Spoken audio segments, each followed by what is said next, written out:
प्यारे दोस्तों, यमन का एक बादशाह था। वह हर रोज एक नई लड़की से शादी करता और शादी के बाद दूसरे दिन उसको फांसी पर लटका देता। आखिर बादशाह ऐसा क्यों करता था, इसे जानने के लिए हमारे वीडियो को आखिर तक जरूर देखें। उस बादशाह के वजीर काजी सब बादशाह की इस हरकत से बहुत तंग आ चुके थे। एक बार फिर बादशाह ने एक लड़की को दुल्हन बनाया, उसे शादी की, उसको एक रात रखा और दूसरे सुबह उसको कत्ल करवा दिया। तो तमाम गांव वाले उस लड़की की लाश को लेकर वजीर के घर आ गए और कहने लगे, ए वजीर, हमें इंसाफ चाहिए। हमारी बेटियों का क्या कसूर होता है कि उन्हें बादशाह बेदर्दी से कत्ल कर देता है। वजीर भी उनकी बात सुनकर बहुत दुखी होता, लेकिन वजीर बेचारा क्या करता। वह हर बात पे बादशाह को समझाता था, लेकिन बादशाह वजीर की बात ना समझता। गांव वाले अपने सर जमीन पर मार मार के रोने लगे और अपनी फरियाद वजीर को सुनाने लगे। उस वजीर की एक खूबसूरत बेटी थी जो गांव वालों का हाल अपने बाप के पास खड़ी सुन रही थी। वजीर की बेटी बहुत ही खूबसूरत, अक्लमंद, समझदार थी। वह अपने बाप वजीर से कहने लगी कि मैं बादशाह सलामत से शादी करना चाहती हूं। वजीर बोला, बेटा, यह जानते हुए भी कि वह जालिम तुम्हें शादी के दूसरे दिन मार डालेगा, तुम तब भी उससे शादी करना चाहती हो। बेटी बोली, बाबा, लोग क्या कहेंगे कि वजीर अपनी बेटी को तो छुपा के रखता है और लोगों की बेटियों पर जुल्म होने देता है। कयामत को आप लोगों से यह कह सकोगे कि जहां वह दूसरों की बेटियों को ना बचा सका, वहां वह अपनी बेटी भी ना बचा सका। इसलिए बाबा, आप मेरी शादी उससे कर दीजिए। और वैसे भी बाबा, जिंदगी और मौत तो अल्लाह के हाथ में है। वजीर अपनी बेटी से बहुत मोहब्बत करता था, लेकिन बेटी बहुत मजबूर कर लेती है तो वजीर मान जाता है। दोस्तों, वीडियो में आगे बढ़ाने से पहले यह जान लेते हैं कि बादशाह सलामत ऐसा करता क्यों था। बहुत पहले उस बादशाह की एक बीवी थी। वह अपनी बीवी से बहुत मोहब्बत करता था। एक दिन बादशाह बिस्तर के ऊपर अपनी बीवी को गुलाम के साथ इश्क लड़ाते देख लेता है, लेकिन जिस हाल में उसने अपनी बीवी को गुलाम के साथ देखा होता है, उसी हाल में वह अपनी बीवी और गुलाम की एक तस्वीर बनवा लेता है और अपने कमरे में लगवा देता है, ताकि उसके सामने उसकी बीवी की बेवफाई हर वक्त रहे और उसको याद रहे कि औरत कितनी बेवफा होती है। बादशाह के दिल में औरतों के लिए इस कदर नफरत बढ़ गई कि उसको तमाम औरतें एक ही जैसी लगने लगीं। इसलिए ही बादशाह जिस लड़की से शादी करता और दूसरे दिन उसको फांसी पर लटका देता, यह सोच करके ना ही उसकी जिंदगी में कोई औरत होगी और ना ही उसके साथ कोई बेवफाई करेगी। बादशाह को इस बात से उसके वजीर बशीर ने बहुत समझाया, लेकिन बादशाह ना समझा। अब हम चलते हैं वजीर की तरफ, जो अपनी बेटी की शादी बादशाह के साथ करने के लिए हाँ कर देता है। वजीर मजबूर होकर बादशाह के पास आकर कहता है कि बादशाह सलामत, मेरी बेटी आपसे शादी करना चाहती है। बादशाह हैरान होकर कहता है कि तुम्हारी बेटी को पता नहीं है क्या कि शादी के अगले दिन हम उसको फांसी पर लटका देंगे। वजीर अपनी आंखों में आंसू लेकर बोला कि बेटी जिद कर रही है। बादशाह बोला कि अगर तुम्हारी बेटी जिद कर रही है और तुम उसकी जिद पूरी करना चाहते हो तो फिर शादी की तैयारी शुरू कर दो। और अगले ही दिन वजीर की बेटी और बादशाह की शादी हो जाती है। वजीर की बेटी अब बादशाह की मल्लिका बन जाती है। बादशाह जब शादी की रात वजीर की बेटी को देखता है तो वह हसीनो जमील होती है। बादशाह की तवज्जो वजीर की बेटी की तरफ ही होती है कि अचानक उसी कमरे में लगी उसकी बीवी की तस्वीर पर बादशाह की नजर पड़ जाती है। तब बादशाह को औरतों की बेवफाई याद आ जाती है, तो बादशाह गुस्से में और जोश में आकर कहता है कि आप हमारे वजीर खास की बेटी है और आपने यह बेवकूफ़ी वाली हरकत क्यों की, ये जानते हुए भी कि कल सुबह आपको हम कत्ल करवा देंगे। मल्लिका बहुत ही अदब और एहतराम से बोली कि मेरी आंख का यह फैसला तो मेरे अल्लाह ने किया है और अल्लाह का फैसला मुझे हर हाल में मंजूर है। बादशाह बोला कि तुम सुबह के अंजाम से वाकिफ हो। मल्लिका बोली, बिल्कुल वाकिफ हूं कि मेरी मौत सुबह फज्र के वक्त हो जाएगी, लेकिन उससे पहले एक रात आएगी। मल्लिका बोली, मोहब्बत की खुशी को लंबाई से नहीं नापा जाता, उसकी गहराई देखी जाती है। बादशाह बोला कि तुम्हारे इस दिल फरेब बातों का मेरे दिल पर कोई असर नहीं। मल्लिका बहुत ही एहतराम से बोली कि मैं एक रात के लिए आपकी बीवी हूं और इस रात पर मेरा पूरा हक है और सुबह पर आपका इश्तिहार है। आप इतना गुस्सा क्यों कर रहे हैं? एक रात के लिए तो ठंडे हो जाए, उसके बाद बादशाह थोड़ा ठंडा और पुरसुकून हो जाता है। मल्लिका बोली कि आपका दिल बहलाने के लिए मैं आपको क्या सुनाऊं? कोई नज्म सुनाऊं, कोई शेर सुनाऊं, कोई किस्सा सुनाऊं या फिर कोई गाना सुनाऊं? बादशाह बोला कि एक रात की बीवी हो और इस रात पर तुम्हारा पूरा हक है। चलो तुम एक किस्सा सुना दो। उसके बाद मल्लिका बहुत ही अदब और एहतराम से बादशाह सलामत को शरबत पेश करती है। मल्लिका अब किस्सा सुनाना शुरू कर देती है कि एक ताजीर था, उसकी एक बीवी थी और एक जवान बेटी थी। 3 छोटे बेटे थे। वह तिजारत करता था। उसने अपनी बेटी की शादी भी करनी थी। एक मर्तबा उसने सफर के लिए जाना होता है। सफर लंबा होता है और वह अपने घर वालों से मिलकर जाता है। जाते हुए बेटी खजूर देती है कि बाबा सफर लंबा है, भूख लगे तो रास्ते में खा लेना। साथ लेकर वह तिजारत के लिए रास्ते में निकल पड़ता है। चलते चलते आखिर थक जाते हैं और रास्ते में उसको एक हौज नजर आता है। पानी वाला हौज काफी नीचे होता है और वह ऊंचाई के रास्ते से गुजर रहे होते हैं। वह वहां से सफर तय करके नीचे आता है। ये सोच करके यहाँ बैठकर खजूर खा लूंगा और पानी भी पी लूंगा। वहां वह बैठकर खजूर खा रहा होता है और खजूरों की गुठलियों को पानी में फेंक रहा होता है। और अब जो सफेद पानी होता है और अचानक सुर्ख हो जाता है और अचानक हौज के अंदर से एक बहुत बड़ा जिन्न मुदार हो जाता है। उस जिन के हाथ में बहुत बड़ी तलवार होती है। वह ताजिर बेचारा जिनको देखकर परेशान हो जाता है और कांपने लग जाता है। जिन उस ताजीर से कहता है कि मैं तुम्हें अभी कत्ल कर डालूंगा, मरने के लिए तैयार हो जाओ। वह ताजीर कहता है कि मेरा कसूर क्या है, मैंने किया क्या है? जिन बोला, ए आदम जात, तुमने खजूर खाकर गुठली हौज में फेंक दी है जो मेरे छोटे मासूम बच्चे की हलक में जाकर फंस गई है और वह मर गया है। ताजिर बोला, लेकिन मुझे तो आपका बेटा नजर ही नहीं आया। जिन गुस्से से बोला कि हम जिन आदमजात को नजर नहीं आते। ताजिर बेचारा रोता हुआ कांपता हुआ बोला कि इसमें अब मेरा क्या कसूर है?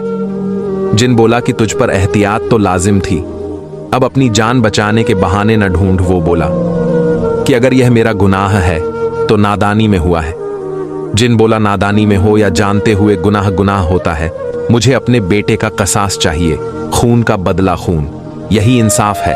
ताजिर बेचारा मजबूर होकर बोला, डरता हुआ, कि अगर मुझे मारने से तेरा बदला पूरा हो जाएगा तो मुझे मंजूर है। ताजिर बोला कि मेरी एक शर्त है। जिन बोला कि वो क्या? ताजिर बोला कि मरने के बाद कब्र की मट्टी का बोझ तो उठा सकता हूं, लेकिन लोगों का मैंने कर्ज देना है, वह बोझ मैं नहीं उठा सकता। वो देखो, उनमें लोगों का सामान और अमानत है जो मैंने लोगों को पहुंचानी है, और मेरी एक जवान बेटी है जिसकी मैंने शादी भी करनी है। मुझे यह कर्ज अदा करने का वक्त दे दो ताकि मैं तुम्हारे बदले के काबिल बन सकूं और तुम अपना बदला ले सको। जिन बोला, जान बचाने का अच्छा बहाना है। ताजिर बोला, तो ठीक है, तू मुझे अभी कत्ल कर दे, मैं रोजे कयामत के दिन तेरा पकड़ लूंगा। मल्लिका यह किस्सा सुना रही होती है और सुबह फज्र की अजान होने लग जाती है। मल्लिका खामोश हो जाती है। बादशाह सलामत बोलते हैं कि किस्सा सुनाना बंद क्यों कर दिया?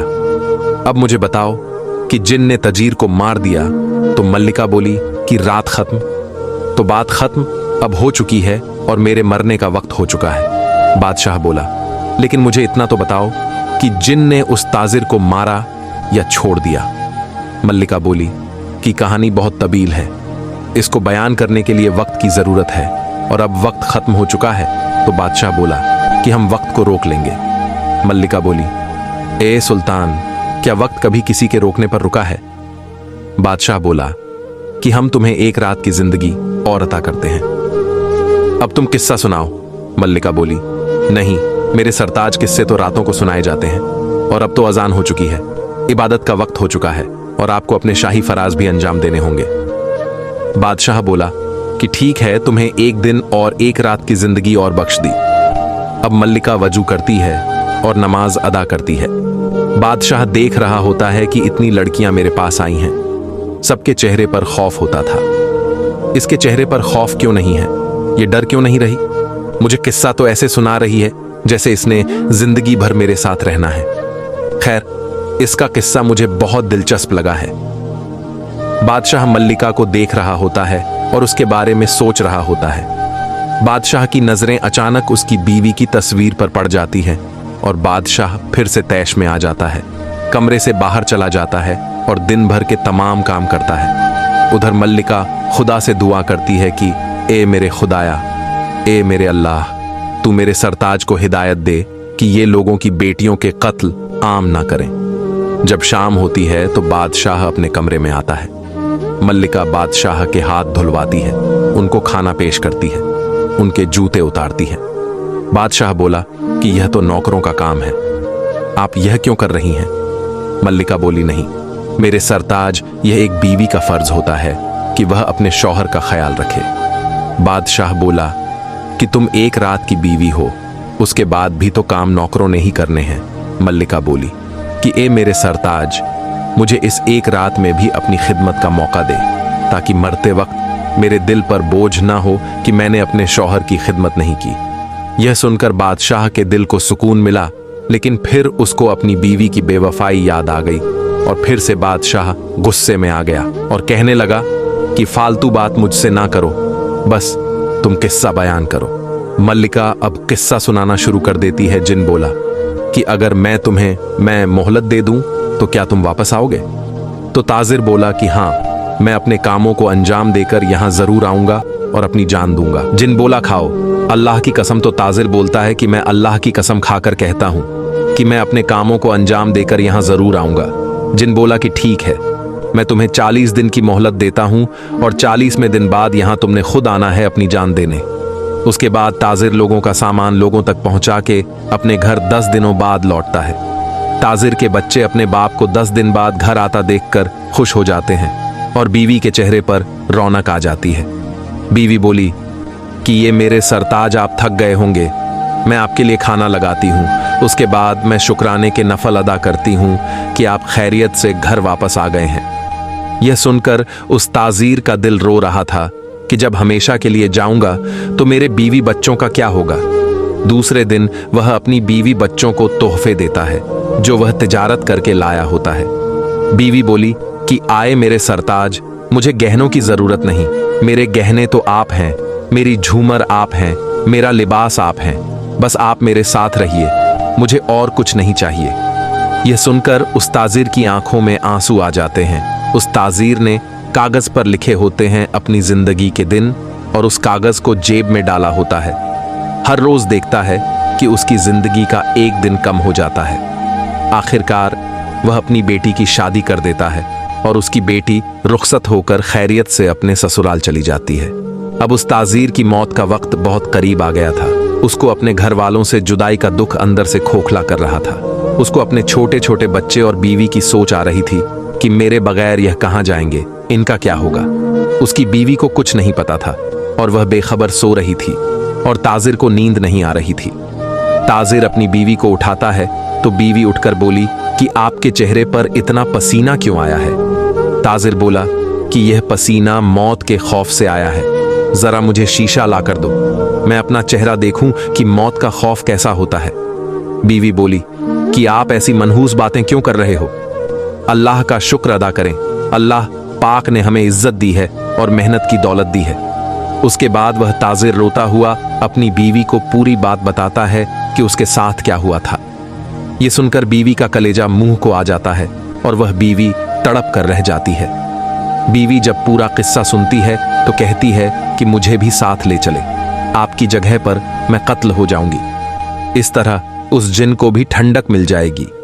ताजिर बोला कि नहीं, जब बच्चों की मां मर जाती है तो बच्चे यतीम हो जाते हैं, मेरे जाने के बाद तुम बच्चों का ख्याल रखना। ताजिर रोता हुआ बोला कि अगर मेरा माल दौलत जमा किया हुआ खत्म हो जाए या कोई आसमानी आफत आ जाए और तुम्हारे पास कोई चारा और ना हो तो मैं तुम्हें इजाजत देता हूं कि तुम दूसरी शादी कर लेना। बीवी बोली कि यह सुनने के लिए मैं जिंदा हूं, एक काश कि मुझे आपके कदमों में मौत आ जाए। बीवी रोकर बोली, वफादार बीवी का एक ही शौहर होता है। अल्लाह ने औरत को मां के रुतबे से नवाजा है और औरत से ही वालियों को, नबियों को, पैगंबर को पैदा किया है, मगर अक्सर यह अपने शौहर और बच्चों की मोहब्बत में टूटकर शीशे की तरह बिखर जाती है। ताजिर बोला कि ए मेरी वफादार बीवी, अब खुदा की रजा में राजी हो जाओ, अब सब्र के सिवा और कोई चारा नहीं। बीवी रोती हुई सिसकियां लेती हुई बोली कि आपके जाने के बाद अगर बुरे हालात आ गए तो मैं मेहनत कर लूंगी, लोगों के घर में काम कर लूंगी, बर्तन धो लूंगी, कपड़े धो लूंगी, मांग कर खा लूंगी, लेकिन मेरे सरताज कभी दूसरी शादी नहीं करूंगी। मेरी खुशियां आप हैं, मेरी रौनक आप है, मेरी सांसें आपसे जुड़ी हैं। यह कहकर वह अपने शौहर के सीने से लग के रोती है। अब वह दोनों आखिरी बार एक दूसरे को देखकर खूब रोते हैं। मल्लिका यह किस्सा सुना रही होती है तो बादशाह बोला कि वाह क्या औरत है, ऐसी औरत भी दुनिया में होती है। ऐसी नेक और पाक दामन वफादार बीवी की दहलीज पर फरिश्ते भी नमाज पढ़ना अपना फक्र समझेंगे। मल्लिका बोली, जी दुरुस्त फरमाया। इस दुनिया में कुछ औरतें और मर्द ऐसे हैं जो मियाँ बीवी के पाक रिश्ते को गुनाहों से खराब कर देते हैं। कुछ बदकार औरतें होती हैं जिनकी वजह से ऐसी नेक औरतों पर भी उंगली उठाई जाती है और उनको बदनाम किया जाता है। ये सुनकर बादशाह सोच में पड़ जाता है। मल्लिका अब आगे किस्सा सुनाना शुरू करती है कि सुबह होते ही ताजिर अब अपने सफर को रवाना होने को होता है। ताजिर के बीवी बच्चे रो रहे होते हैं, तड़प रहे होते हैं और आखिरी घड़ियों में एक दूसरे को सलाम कर रहे होते हैं। आखिरी सलाम करने के बाद ताजिर सफर के लिए रवाना हो जाता है और सफर तय करने के बाद अब वह उस मंजिल पर पहुंच जाता है जहां उसने अपनी जान देनी होती है। ताजिर जिनको आवाज देता है कि है शहंशाह, जिन मैं हाजिर हो गया हूं और मेरे 40 दिन पूरे हो गए हैं, आओ और मेरी जान ले लो और अपना बदला पूरा कर लो। जिन बाहर आकर बोला, है बहादुर नौजवान, तुम पर ताज्जुब है कि तुम इस तरह मेरे पास मौत के मुंह में आ गए, लेकिन ये आदमजात मैं तुम्हें मारूंगा नहीं, मैं तुम्हें माफ कर चुका हूं। जिन बोला कि मुझे उस दिन तुम पर यकीन नहीं आया था, इसलिए उस दिन से मैं तुम्हारा पीछा कर रहा था और तुम्हारे बारे में जानना चाहता था कि तुमने जो कुछ भी मुझे बोला था वह सच था कि नहीं। लेकिन मैं जान गया कि तुम बहुत नेक और सच्चे हो और तुम्हारे जैसे लोग इस दुनिया में बहुत कम हैं, और मैं तुम्हें मारकर एक और नेक इंसान कम नहीं करना चाहता है। बहादुर नौजवान, मैंने तुझे माफ कर दिया है, अब जाओ, तुम अपने बीवी बच्चों के पास वह रो रहे हैं। तेरी राह में ताजिर यह सुनकर बहुत खुश हुआ और उस जिन का शुक्रिया अदा किया। मल्लिका ने किस्सा खत्म करते हुए कहा कि ऐम बादशाह सलामत, अब हम आपको औरत की बेवफाई और वफादारी का एक छोटा सा किस्सा सुनाएं। तो बादशाह बोला कि जरूर। बादशाह किस्सा बहुत ही दिलचस्पी से सुन रहा था। मल्लिका बोली कि ये बादशाह सलामत एक बादशाह होता है जिसकी 4 बीवियां होती हैं। उनमें से एक बीवी का रंग काला होता है, वह भोली भाली सीधी सादी होती है, और दूसरी 3 बीवियां बहुत गोरे रंग की होती हैं, खूबसूरत होती है और चालाक होती है। लेकिन बादशाह अपनी उस सांवले रंग वाली बीवी से बहुत मोहब्बत करता है, उसके साथ उठता है, उसके साथ बैठता है। यह बात उन 3 बीवियों को अच्छी नहीं लगती। एक दिन वह 3 बीवियां बादशाह सलामत से सवाल करती हैं कि आप हमसे इतनी मोहब्बत नहीं करते जितनी मोहब्बत आप उस सांवले रंग वाली बीवी से करते हैं, ऐसा आप क्यों करते हैं? बादशाह बहुत ही अक्लमंद और समझदार था। कहने लगा कि यह मुनासिब वक्त नहीं। एक दिन बादशाह बहुत ही खुश होता है और अपनी 4 बीवियों को अपने पास बुलाकर कहता है कि आज मैं बहुत खुश हूं और तुम्हारे सामने हीरे जवाहरात लाल यकूत रखे हैं, जितना चाहो उठा लो। एक बीवी को छोड़कर बाकी 3 बीवियों झोलियां भर लेती हैं और बादशाह से आकर कहती हैं कि जिससे आप सबसे ज्यादा मोहब्बत करते थे वह तो वही बुद्ध बनकर खड़ी हुई है। उनका यह कहना ही था कि वह सांवले रंग वाली बीवी आती है और बादशाह का हाथ थाम लेती है और कहती है कि ए बादशाह सलामत, मुझे यह सब नहीं चाहिए, मुझे बादशाह को अपनी उस बीवी से यही उम्मीद थी। बादशाह अपनी दूसरी बीवियों से कहने लगा कि तुम लोगों ने उस दिन मुझसे सवाल किया था कि मैं इससे ज्यादा मोहब्बत क्यों करता हूं, तो सुनो, आज तुम तीनों ने इसकी समझदारी अक्लमंदी देख ली है। तुम तीनों ने जेवरात गहने को उठाया और इसने मुझे चुना है। ये मुझे इतनी मोहब्बत करती है कि इसके लिए यह दुनिया भी चीजें मायने नहीं लगती, इसीलिए ही मैं इससे ज्यादा मोहब्बत करता हूं। और हां, यह सांवले रंग वाली जरूर है, लेकिन मेरे लिए यह दुनिया की समझदार बीवी है। मल्लिका का यह किस्सा भी खत्म कर देती है। बादशाह सलामत अब मोहब्बत भरी नजरों से मल्लिका की तरफ देखते हैं। मल्लिका बोली, ए मेरे सरताज, सब औरतें एक जैसी नहीं होती, जैसे कि आपने इस कहानी में देखा। बादशाह के दिल में भी अब रहमदिली आ गई और उसको समझ आ गया कि सब औरतें एक जैसी नहीं होती। उसके बाद फिर बादशाह की नजर अपनी बेवफा बीवी की तस्वीर पर पड़ जाती है और फौरन मल्लिका तस्वीर के आगे आ जाती है और कहने लगी कि जब तक आप इस तस्वीर को फाड़ोगे नहीं, आपको दूसरी औरतें बेवफा ही लगेंगी। आपको बस इसकी बेवफाई याद आएगी और मेरी वफा आपको याद नहीं आएगी।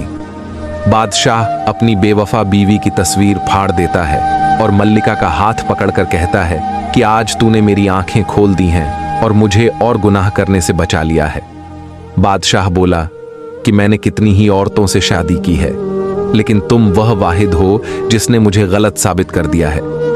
मल्लिका बोली कि अब आप मुझे कत्ल करना चाहे तो कर दें, लेकिन मेरी एक शर्त है कि आप मुझे सिपाहियों के हाथों से कत्ल ना करवाएं, खुद अपने हाथों से करें।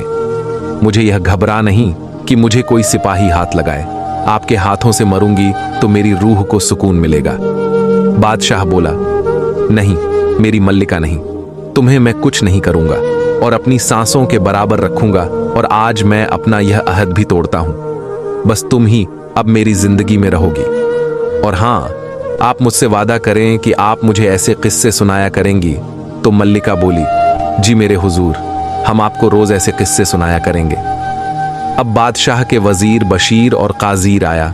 सब बादशाह से बहुत खुश थे, क्योंकि बादशाह अब किसी को कत्ल नहीं करता था, और वजीर तो बहुत ज्यादा खुश था। उसकी बेटी की जिंदगी भी बच गई और वह बादशाह की मल्लिका भी बन गई। तो नाजरीन, हमारी इस वीडियो के कमेंट बॉक्स में जरूर बताएगा कि यह किस्सा आपने पहले भी सुना है या आज पहली बार सुन रहे हैं। और अगर आपने यह कहानी पूरी सुनी है तो कमेंट बॉक्स में मुकम्मल या कंप्लीट का लफ्ज जरूर लिखिए, ताकि हमें पता चल जाए कि कितने लोगों ने हमारी इस स्टोरी को मुकम्मल देखा है। और अगर आपको यह स्टोरी अच्छी लगी है, पसंद आई है, तो पसंदगी का इजहार ये होता है कि आप इस वीडियो को आगे भी लोगों तक शेयर कर दें, और ऐसी मजीद वीडियो देखने के लिए हमारे चैनल को भी सब्सक्राइब कर ले। मिलते हैं एक नई वीडियो के साथ, तब तक के लिए अल्लाह हाफिज।